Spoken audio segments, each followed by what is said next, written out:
Sudah menyiapkan 3 skenario recovery pasca COVID-19 untuk mengantisipasi realisasi new normal yang akan mulai diterapkan di sejumlah daerah. Skenario yang dimaksud adalah optimis, menengah, dan pesimis. Yang pertama, PLN tetap membatasi jumlah pegawai non-critical dan pegawai khusus yang dapat bekerja dari kantor sebesar 35%. Fase kedua, jumlah pegawai yang dapat bekerja dari kantor ditambah jadi 50%. Hingga fase ketiga, pegawai yang dapat bekerja di kantor ditingkatkan hingga 75%. Namun Direktur Human Capital Management PLN, Shofi F. Rukman, mengatakan kemungkinan perusahaan akan mengambil skenario menengah.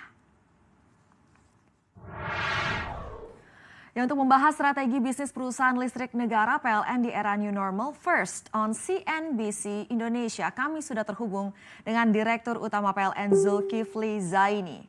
Selamat siang Pak Zul. Selamat siang, Assalamualaikum warahmatullahi wabarakatuh. Waalaikumsalam warahmatullahi wabarakatuh. Pak, kita mau bahas ini Pak, skenario new normal dari PLN. Katanya akan diambil yang skenario menengah nih ya Pak. Boleh dirincikan lagi seperti apa? Ya, jadi intinya PLN siap untuk menghadapi protokol atau skenario new normal sebagai salah satu BUMN, dan berdasarkan scoring yang ada, PLN telah siap 100% untuk menjalani protokol new normal ini.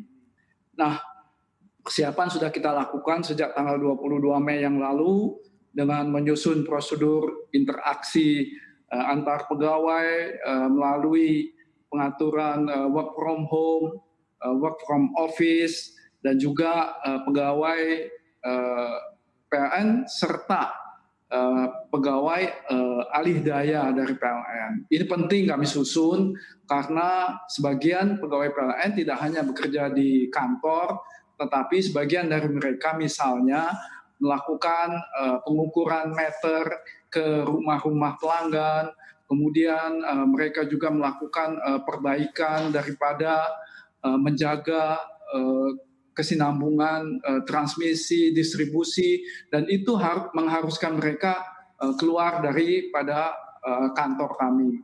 Nah, juga kami mengatur prosedur yang interaksi dengan konsumen, sisi sarana prasarana sesuai dengan protokol pencegahan COVID ini, dan sosialisasi serta kampanye tentang new normal terus kami lakukan dari waktu ke waktu di seluruh jajaran PLN maupun kepada mitra kerja kami. Saya kira demikian.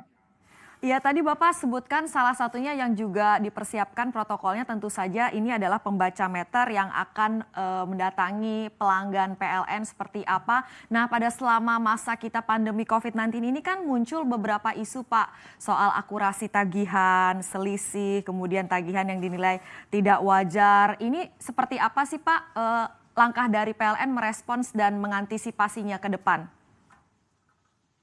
Iya, kita memang menghadapi situasi yang baru, situasi yang tidak biasa, di mana kita tadinya 100% bekerja di kantor, kemudian sebagian dari kita itu bekerja di rumah. Nah, pada saat awal daripada COVID, di tanggal 23 Maret yang lalu, begitu diumumkan PSBB, kami membuat sebuah kebijakan bahwa penghitungan penggunaan daya oleh pelanggan itu tidak kami lakukan dengan mengukur langsung ke meter daripada pelanggan.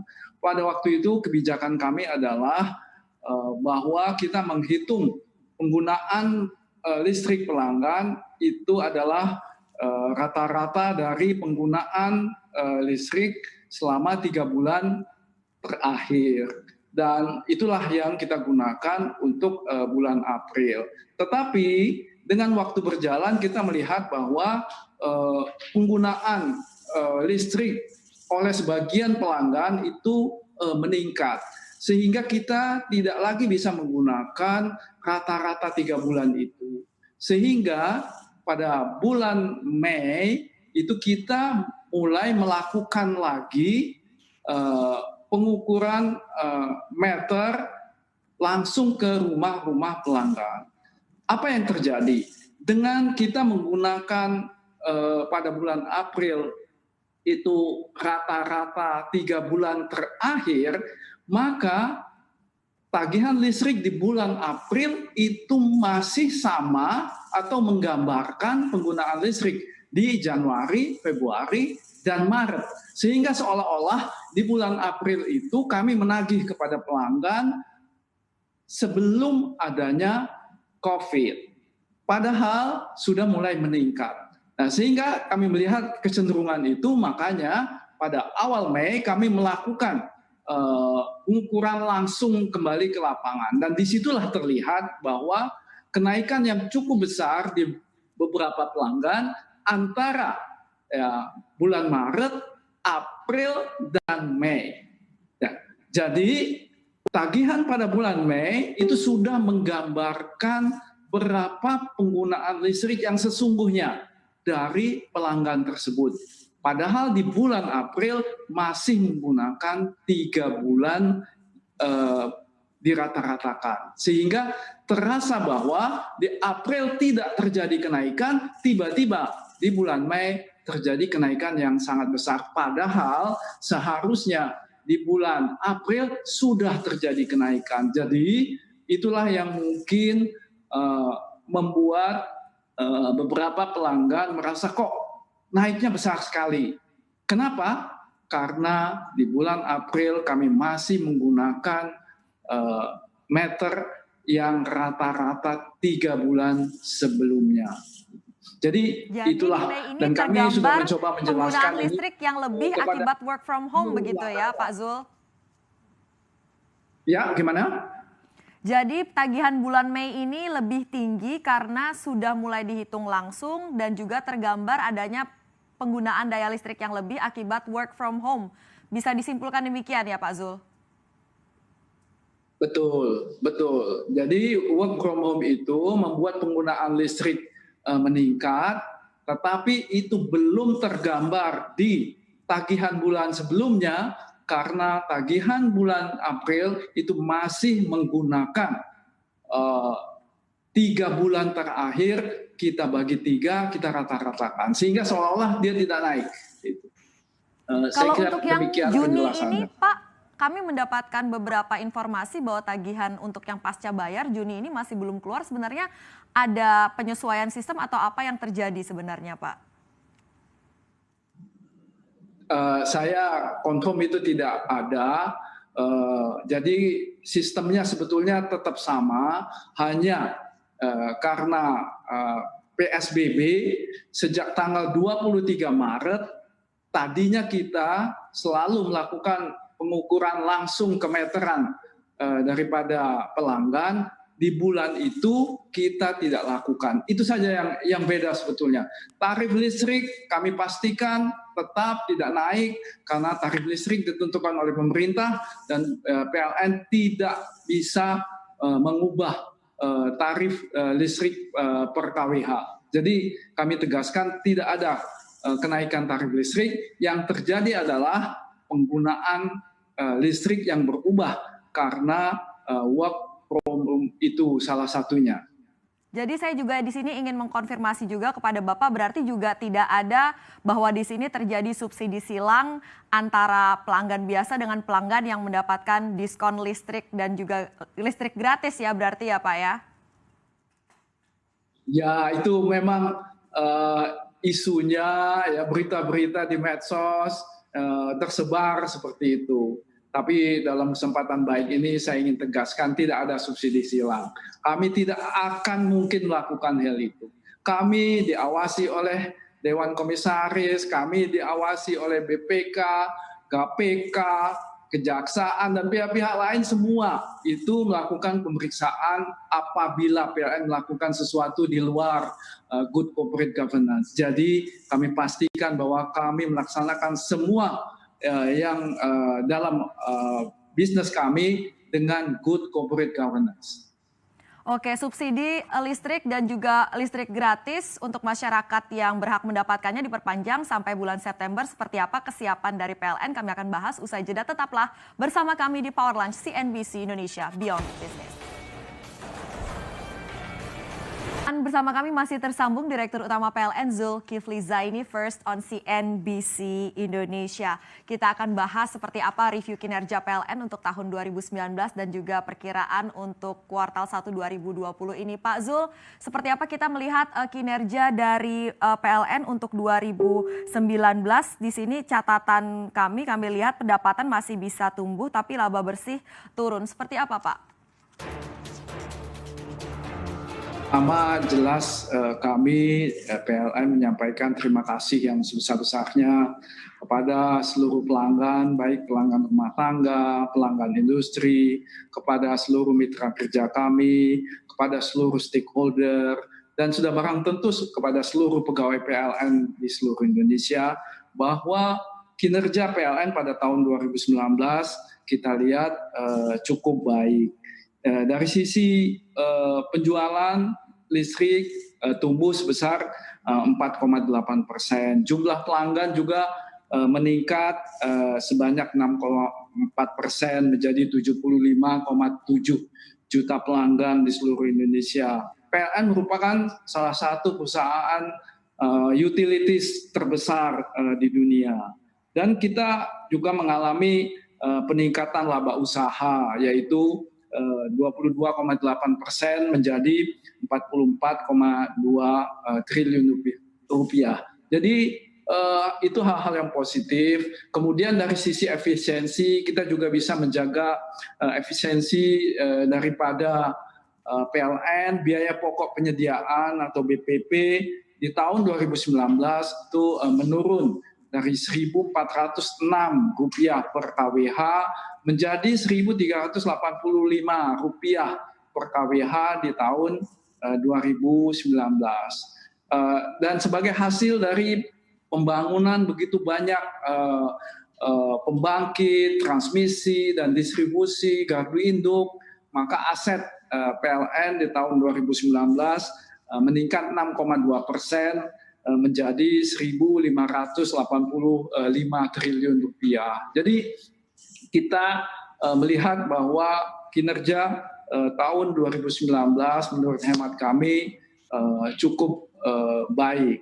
Nah, kalau ditanyakan terkait dengan kinerja bulan Maret tahun 2020, sudah barang tentu kita paham bahwa kita semua terdampak oleh COVID-19 ini. Pelanggan terdampak, kami juga terdampak oleh hal itu, sehingga kita sudah mulai merasakan di sekitar awal Maret itu terjadi penurunan demand daripada listrik. Konsumsi listrik di Maret 2020, kalau kita bandingkan dengan Maret 2019, itu hanya tumbuh 2,36%. Sebuah angka yang menurut track record daripada apa yang terjadi di masa lalu, 2,36% kenaikan dibandingkan tahun sebelumnya, itu sebuah angka yang kecil di PLN. Jadi kita sudah mulai terdampak dengan itu. Dan juga di triwulan 1 ini kita paham bahwa kurs dolar itu mulai meningkat, rupiah melemah, sehingga itu menambah beban operasi dari PLN. Di samping juga kita tahu bahwa cost of fund meningkat sebagai dampak dari gejolak ekonomi global akibat COVID ini. Namun kita bersyukur Bapak Ibu sekalian bahwa biaya energi primer itu trennya berkebalikan karena energi primer mengalami penurunan. Harga minyak mentah turun drastis menjadi $30 per barel, kemudian harga batu bara juga mengalami penurunan, sehingga kenaikan-kenaikan yang saya sebut tadi relatif di-offset oleh penurunan-penurunan biaya di sisi energi primer. Kami juga ingin menyampaikan terima kasih kepada pemerintah yang mensupport keuangan daripada PLN dengan sebaik-baiknya, sehingga hal-hal yang di waktu yang lalu masih merupakan hutang pemerintah kepada PLN itu akan dibayar di tahun 2020 ini. Di samping tadi, maaf saya sedikit terlupa bahwa pemerintah juga menjaga harga gas sehingga harga gas di sektor kelistrikan itu di waktu mendatang akan turun sesuai dengan standar yang telah disampaikan oleh atau diputuskan oleh pemerintah. Saya kira itu kita melihat secara umum kita terimpact, kita terpengaruh oleh COVID ini, namun juga kita melihat hal-hal yang sebaliknya, yaitu bahwa energi primer menurun. Sudah barang tentu ini harus kita alami, harus kita jalani ya sampai redanya COVID ini, yang mudah-mudahan dalam waktu tidak terlalu lama lagi COVID ini akan mereda sehingga demand daripada listrik akan meningkat, dan dengan demikian maka pendapatan dari PLN di waktu-waktu yang akan datang, triwulan kedua, triwulan ketiga, dan seterusnya, kita mengharapkan bahwa pendapatan PLN akan meningkat dari waktu ke waktu. Dengan demikian, akibat dampak pandemi corona yang tadi Bapak jelaskan, apakah PLN tetap pada target kinerjanya di tahun 2020 ini, ataukah akan ada adjustment atau penyesuaian, Pak Zul? Sudah barang tentu kita harus melakukan adjustment, ya.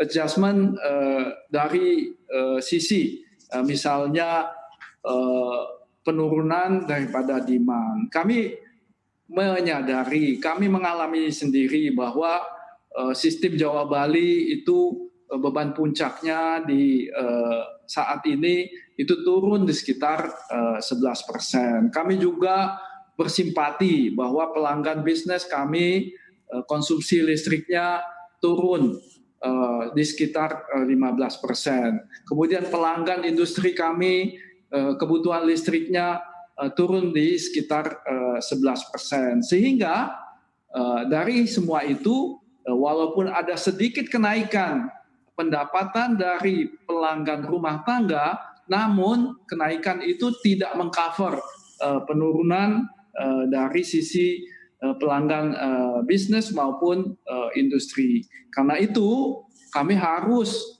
menyesuaikan rencana kerja dan anggaran perusahaan atau RKAP 2020 ini, dan ini dalam proses untuk kami sampaikan kepada pemegang saham untuk membuat RKAP yang baru, revisi RKAP tahun 2020. Namun sebuah hal yang ingin kami sampaikan pada kesempatan ini adalah apapun yang terjadi dengan penurunan penerimaan dari PLN dan lain-lain yang saya sebutkan tadi, kami berkomitmen kepada satu hal, bahwa kami akan menjaga keandalan daripada listrik kepada seluruh pelanggan, baik pelanggan rumah tangga maupun industri di seluruh Indonesia, dari Sabang sampai Merauke. Itu adalah mandat kami nomor satu, mandat untuk menjaga keandalan listrik dari seluruh pelanggan. Mandat yang paling ini utama akan dijaga ya Pak. Kita tahan dulu Pak Zulkifli karena sebentar lagi perdagangan saham sesi yang kedua akan dibuka. Kami akan update dulu sebentar dan nanti akan kembali lagi berdialog bersama dengan Zulkifli Zaini, Direktur Utama PLN. Akan menjaga mandat keandalan untuk kebutuhan listrik tanah air PLN ini yang akan dijaga meskipun dalam kondisi yang saat ini masih terpapar efek pandemi COVID-19. Yang saya ingin ketahui juga Pak, kinerja bisnis broadband PLN di masa pandemi corona ini seperti apa Pak? Tadi saya sampaikan bahwa sebagai salah satu bagian daripada bisnis PLN, kita ini memiliki bisnis broadband ya, yang dilakukan oleh Icon Plus. Tapi kami ingin menyampaikan bahwa bisnis broadband ini yang dilakukan oleh Icon Plus ini masih pada tahap yang sangat dini, baru di tahap awal, karena dari sisi retail maupun korporat itu baru di launching di Oktober 2019. Namun kami melihat bahwa prospeknya sangat baik dan jumlah pelanggan retail telah naik tiga kali lipat dibandingkan dengan akhir tahun 2019.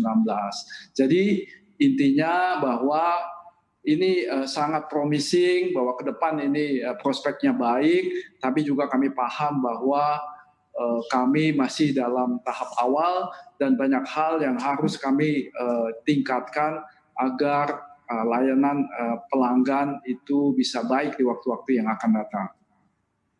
Jadi akan terus dikembangkan, strateginya seperti apa, Pak? Strategi bisnisnya adalah dua hal.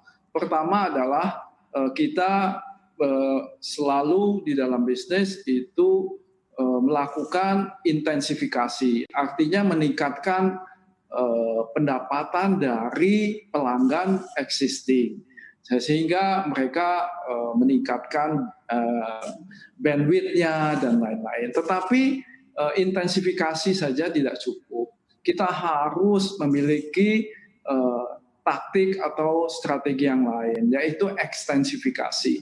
Apa itu ekstensifikasi? Ekstensifikasi artinya kita akan menambah jumlah pelanggan dengan pelanggan baru. Nah, inilah yang juga sangat menantang, adalah bagaimana bisnis ini bisa beroperasi di tidak hanya lokasi-lokasi yang ada saat ini, tetapi juga di lokasi-lokasi di mana mereka belum memiliki keberadaan. Sehingga gabungan dari dua hal itu, intensifikasi dan ekstensifikasi, itulah yang akan meningkatkan bisnis broadband daripada PLN Group melalui Icon Plus ini di waktu-waktu yang akan datang. Pak, untuk rasio elektrifikasi terakhir 2019 kan 98,89%. Seperti apa Pak strateginya untuk terus menggenjot rasio elektrifikasi sampai 100%? Mandat kita di PLN tidak hanya menambah penggunaan listrik dari pelanggan-pelanggan existing, tetapi juga melistriki daerah-daerah yang selama ini belum merasakan listrik selama 75 tahun Indonesia merdeka. Sehingga ada satu hal yang sering kami sampaikan kepada masyarakat, kepada juga teman-teman di PLN, adalah bagaimana kita menghadirkan terang dan menyalakan mimpi. Artinya kita menghadirkan listrik ke seluruh daerah-daerah di Indonesia yang selama ini belum merasakan listrik, tetapi juga menyalakan mimpi dari putra-putra, putri-putri daerah di daerah itu yang selama ini terbatas kemampuannya untuk belajar dan hal-hal lain hanya karena listriknya belum ada. Jadi kita akan terus melakukan menambah desa-desa yang selama ini belum terlistriki ke seluruh Indonesia, sehingga kita memiliki target pada akhirnya nanti kita menuju kepada rasio elektrifikasi 100%. Dan itu termasuk sesuatu program yang terakhir beberapa bulan yang lalu telah disetujui di rapat terbatas kabinet, yaitu menghadirkan listrik di Papua, di Papua Barat, di Maluku, di Nusa Tenggara, yang pada waktu itu telah disetujui kita akan melistriki 433 desa di daerah tertinggal, terluar, terpencil, terdepan tersebut. Mudah-mudahan sekali lagi kita bisa menghadirkan terang dan menyalakan mimpi. Menyalakan mimpi ya Pak. Dan ini Pak, terakhir saya ingin mengetahui, meskipun tadi Bapak sudah sebutkan bahwa saat ini tengah dalam proses revisi RKAP, kami ingin mengetahui target laba dan pendapatan untuk 2020, ada gambarannya Pak atau guideline-nya? Untuk terkait dengan 2020 ini belum bisa kita sharing karena masih di dalam diskusi dengan pemegang saham. Namun sebagaimana kami sampaikan, pengaruh daripada penurunan demand, penurunan harga minyak, peningkatan cost of fund, dan risiko daripada likuiditas, ya, itu hal-hal yang menjadi masukan dari bagaimana kita menyiapkan revisi RKAP PLN tahun 2020. Dua hal yang sangat penting yang kita akan lakukan di tahun 2020 ini adalah, pertama, kita akan melakukan efisiensi OPEX. Bagaimana biaya operasi kita lakukan efisiensi. Yang kedua, kita melakukan optimasi daripada CAPEX. Bagaimana perencanaan investasi kita di tahun 2020 ini disesuaikan dengan keadaan terakhir akibat daripada COVID ini. Jadi semua hal yang saya sebutkan tadi, itulah hal-hal yang masuk di dalam pertimbangan kita membuat revisi kinerja atau RKAP PLN tahun 2020 ini. Oke, kami nantikan Pada Pak akhirnya update-nya. RKAP 2020, terima kasih banyak Bapak Zulkifli Zaini, Direktur Utama PLN.